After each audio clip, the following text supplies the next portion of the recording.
Bismillahirrahmanirrahim. Assalamualaikum warahmatullahi wabarakatuh. Di sini kami dari kelompok 3 angkatan 34 peserta Latsar Kabupaten Tasikmalaya tahun 2022. Di sini kami akan melaksanakan tugas yaitu wawancara tentang wawasan kebangsaan dan bela negara.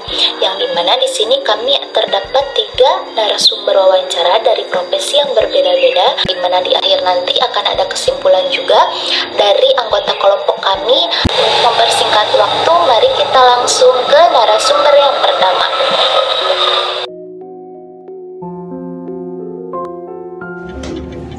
Assalamualaikum warahmatullahi wabarakatuh. Perkenalkan, saya Dr. Febrian Perkana, CPNS golongan 3 Kabupaten Tasikmalaya tahun 2022. Saat ini bersama saya telah hadir Direktur RSUD SMC Kabupaten Tasikmalaya, Dr. AA Ahmad Nurdin MM. Selamat pagi, Dok. Selamat pagi. Mohon maaf mengganggu waktunya, Dok. Saya ucapkan terima kasih telah meluangkan waktunya di tengah-tengah kesibukan yang saya tahu pasti sangat padat ya, Dok. Saya minta sebentar ya, Dok, izin waktunya kita berbincang sebentar tentang wawasan kebangsaan dan nilai-nilai dasar dalam negara ya, Dok. Dan untuk yang pertama, Dok, saya ingin tahu bagaimana pendapat dokter sebagai warga Indonesia, apa pentingnya kita untuk mengetahui atau memiliki wawasan kebangsaan?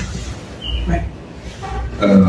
Kalau menurut saya ya, mengenai wawasan kebangsaan itu saat ini itu sangat penting, karena wawasan kebangsaan akan mengandung unsur bahwa setiap warga negara harus menyadari bahwa negara kita itu adalah negara yang berdasarkan Pancasila dan Undang-Undang Dasar 45, kemudian mempunyai Bhinneka Tunggal Ika yang begitu banyak suku, bangsa, budaya, kemudian agama yang ada di kita, dan kita harus betul-betul menyadari bahwa sebagai warga negara yang baik kita harus turut menjaga keutuhan negara Kesatuan Republik Indonesia.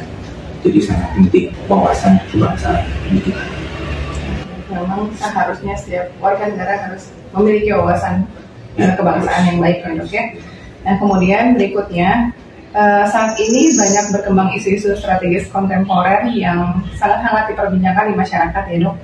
Nah, bagaimana menurut dokter tentang upaya bela negara yang dapat kita lakukan untuk mencegah isu-isu ini dapat menjadi sebuah ancaman, gangguan, hambatan, dan rintangan bagi kemajuan bangsa kita sendiri? Baik, pada dasarnya setiap warga negara mempunyai fungsi masing-masing sebagai warga negara ya, kita sebagai PNS. Kemudian ancaman yang mungkin terjadi dan isu-isu yang mungkin terjadi di lingkungan kerja, misalnya bagaimana kita bisa mengantisipasi misalnya korupsi, itu sangat merugikan negara.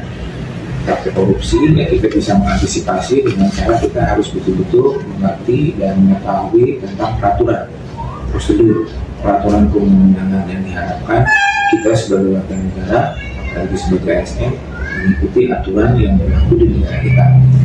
Mungkin selain itu ancaman yang lain misalnya perpecahan, terorisme, kemudian radikalisme, itu bisa diantisipasi dengan yang pertama langkahnya bagaimana kita secara pribadi, keluarga, di lingkungan yang paling kecil bisa melaksanakan atau mengaplikasikan, mengimplementasikan wawasan bernegara, bahwa kita sadar kita itu ada di suatu negara yang betul-betul beraneka ragam. Jadi tidak ada suatu keadaan yang betul-betul homogen. Jadi kita harus mengerti dan menyadari bahwa kita berada di keberagaman. Kita harus menghargai keberagaman. Kemudian selain itu isu-isu yang lain misalnya ya radikalisme, terorisme, yang intinya memperkuat dari diri kita yang paling kecil, diri kita, lingkungan kita, keluarga kita, kemudian tempat kerja kita, supaya bisa menjaga keutuhan negara Republik Indonesia. Berarti memang harus ada kesadaran dan pengetahuan tersendiri ya, Dok, mengenai isu-isu ini ya, jangan sampai malah kita yang terbawa ke dalam ketidakbenarnya, Dok. Nah, untuk yang terakhir mungkin, Dok, sebagai direktur di rumah sakit ya, Dok, ya, tindakan apa yang mungkin bisa dilakukan oleh staf-staf di rumah sakit yang bisa menjadi cerminan dari nilai-nilai dasar bela negara? Oke. eh, untuk karyawan rumah sakit ya khususnya mungkin yang pertama sebagai cerminan kita bisa membela negara, negara berwawasan kebangsaan. Yang pertama ya tadi seperti tadi bilang gitu kan, terutama mengutamakan kedisiplinan, disiplin misalnya dari disiplin kerja, meningkatkan kinerja gitu kan, kemudian menjaga diri sendiri dengan misalnya dengan taat beribadah, kemudian berolahraga, kemudian menjaga supaya daya tubuh kita itu supaya sehat, tetap kuat gitu kan, dan betul-betul sehat jasmani dan rohaninya. Kemudian setiap karyawan dapat melaksanakan tupoksi dengan baik. Selain itu, karena kita ada di negara Indonesia yang negara hukum, kita tuh harus taat terhadap hukum, kemudian kita juga beretika yang baik, dan kita harus profesional dalam melaksanakan kegiatan atau melaksanakan tugas sehari-hari. Ini. Ya, baik dokter. Jadi memang banyak yang sebenarnya bisa kita lakukan sehari-hari ya dok, di dalam kehidupan kita sehari-hari di dunia kerja maupun di lingkungan kita di rumah sendiri ya dok. Yang penting kesadaran dari setiap kita dan konsisten serta niat yang benar ya dok. Kita juga bisa ikut untuk bela negara. Ya mungkin itu saja dok untuk sekarang. Terima kasih atas waktunya. Mohon maaf saya sudah mengganggu waktunya. Ya, terima kasih dok. Ya demikian wawancara singkat kita. Semoga ini dapat bermanfaat bagi kita semua. Lebih dan kurang saya mohon maaf. Assalamualaikum warahmatullahi wabarakatuh. Assalamualaikum warahmatullahi wabarakatuh. Perkenalkan saya Bella Rizky, salah satu peserta Lasar CPNS tahun 2022. Pada kesempatan kali ini saya akan mewawancarai salah satu narasumber saya terkait dengan isu bela negara. Mungkin sebelumnya Bapak bisa memperkenalkan diri terlebih dahulu. Ya, Assalamualaikum warahmatullahi wabarakatuh. Perkenalkan diri, nama saya Faizal Ramdhani. Saat ini saya bekerja di salah satu perusahaan BUMN dan posisi saya sekarang ada di Yogyakarta. Baik, terima kasih untuk waktu dan kesempatannya pada sore kali ini, Bapak. Mungkin saya bisa langsung ke pertanyaan yang pertama. Yang pertama itu, saya ingin menanyakan kepada Bapak terkait dengan bela negara. Sebenarnya menurut Bapak, apa itu bela negara? Menurut saya, bela negara adalah suatu tindakan atau perilaku yang mencerminkan kecintaan kita terhadap NKRI. Dan di zaman sekarang, bela negara tidak lagi identik dengan membawa senjata, tetapi di zaman sekarang bertanggung jawab serta disiplin dalam menjalankan pekerjaan itu adalah salah satu dari bentuk bela negara. Oke, untuk selanjutnya Pak, saya juga ingin bertanya terkait dengan sikap dan perilaku kita terkait dengan bela negara ya, sikap dan perilaku kita terkait dengan bela negara dalam menghadapi isu-isu yang ada saat ini di Indonesia, terutama terkait dengan isu resesi di tahun 2023. Bagaimana upaya-upaya yang bisa kita lakukan sebagai warga negara dalam bentuk aksi bela negara terhadap resesi ekonomi di tahun 2023? Ya, ini menarik ya terkait resesi, bahwa sebelumnya juga sempat sampaikan oleh Menteri Keuangan Ibu Sri Mulyani bahwa bangsa Indonesia harus bersiap terhadap kemungkinan masuk ke dalam jurang resesi di tahun 2023. Nah, ini resesi sendiri kan krisis ekonomi ya, di mana yang terjadi saat ini bank sentral di seluruh dunia itu menaikkan suku bunga. Dan yang bisa kita siapkan adalah berhubungan dengan bela negara, kita harus bijak dalam mengelola keuangan. Salah satunya itu menyiapkan dana darurat, kemudian menerapkan pola hidup minimalis, terus memprioritaskan kebutuhan daripada keinginan. Oke, menarik ya Pak ya untuk kesempatan kali ini terkait dengan aksi bela negara dan juga isu-isu yang ada pada saat ini. Terima kasih untuk waktunya, karena waktunya terbatas, mungkin saya cukupkan sekian untuk wawancara kali ini. Saya tutup Bapak. Assalamualaikum warahmatullahi wabarakatuh. Baik, di sini saya akan mulai wawancara terhadap narasumber saya. Perkenalkan ya Bu ya, sebelumnya nama saya Winter Restinur, peserta pelatihan dasar dari Kabupaten Tasikmalaya tahun 2022 Di sini saya akan mewawancarai Ibu ya sebagai narasumber mengenai wawasan Nusantara dan bela negara. Pertama, boleh Ibu perkenalkan diri dulu? Oh iya, nama saya Ibu Suryani, pekerjaan Ibu rumah tangga. Oh iya Bu, berarti Ibu sebagai ibu rumah tangga ya, berarti Ibu bukan aparatur sipil negara. Sekarang Bu, saya akan bertanya, menurut Ibu wawasan kebangsaan itu seperti apa sih Bu?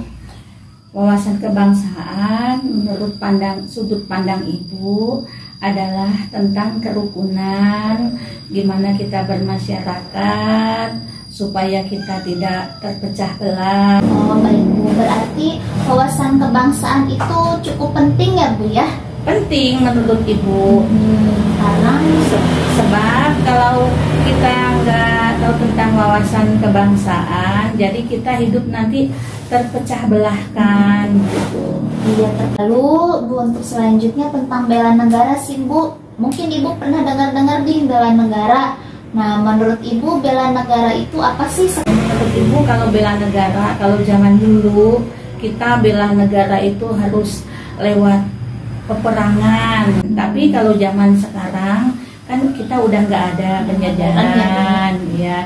Jadi kita itu harus selalu ikut kader kayak kita, jadi pengurus kader PKK, kader Posyandu. Jadi kita itu ngajak masyarakat, ayo ke Posyandu, ayo itu jadi salah satu untuk ya melayani masyarakat. Itu salah satu bentuk pembelaan negara gitu. Oh iya, mungkin Ibu cukup sekian. Terima kasih ya Bu. Dari ketiga narasumber tadi yang memiliki latar belakang berbeda, dapat terlihat ternyata masyarakat Indonesia sudah paham mengenai wawasan kebangsaan dan upaya-upaya bela negara. Para narasumber memahami pentingnya wawasan kebangsaan agar kita bisa mengenal keberagaman bangsa Indonesia. Keberagaman itu bukan untuk menjadi pemecah belah bangsa, tapi justru walaupun kita berbeda suku, agama, ras, kita harus menghargai perbedaan itu dan tetap hidup rukun dan damai. Kita harus bisa menerapkan Bhinneka Tunggal Ika dalam kehidupan sehari-hari, yaitu meskipun kita berbeda-beda tapi tetap satu jua. Lalu selanjutnya mengenai bela negara. Para narasumber memahami bahwa bela negara merupakan tindakan atau perilaku yang mencerminkan kecintaan kita terhadap NKRI. Kesiapsiagaan bela negara di zaman sekarang bukanlah kesiapsiagaan untuk melaksanakan perjuangan fisik seperti para pejuang terdahulu, tapi bagaimana melanjutkan perjuangan mereka dengan peranata nilai yang sama demi kejayaan bangsa dan negara Indonesia. Seperti dari hasil wawancara tadi, beberapa contoh bela negara dalam kehidupan sehari-hari yaitu dengan mengikuti kegiatan-kegiatan di masyarakat, melayani masyarakat, bertanggung jawab dan disiplin dalam mengerjakan pekerjaan, menggunakan produk-produk lokal buatan anak bangsa, juga bijak dalam mengelola keuangan. Itulah yang bisa disimpulkan dari hasil wawancara terhadap ketiga narasumber tadi. Dengan memahami wawasan kebangsaan dan nilai-nilai bela negara, kita diharapkan siap dalam menghadapi perubahan lingkungan pada zaman sekarang. Sekian dari saya. Wassalamualaikum warahmatullahi wabarakatuh. Ya, baru saja kita melihat video dari wawancara dengan ketiga narasumber kita. Ada yang berlatar belakang sebagai ibu rumah tangga, kepala instansi sebuah rumah sakit daerah, dan juga karyawan BUMN. Ketiganya memiliki latar belakang yang berbeda, mulai dari tempat tinggal, pendidikan, dan juga pekerjaan.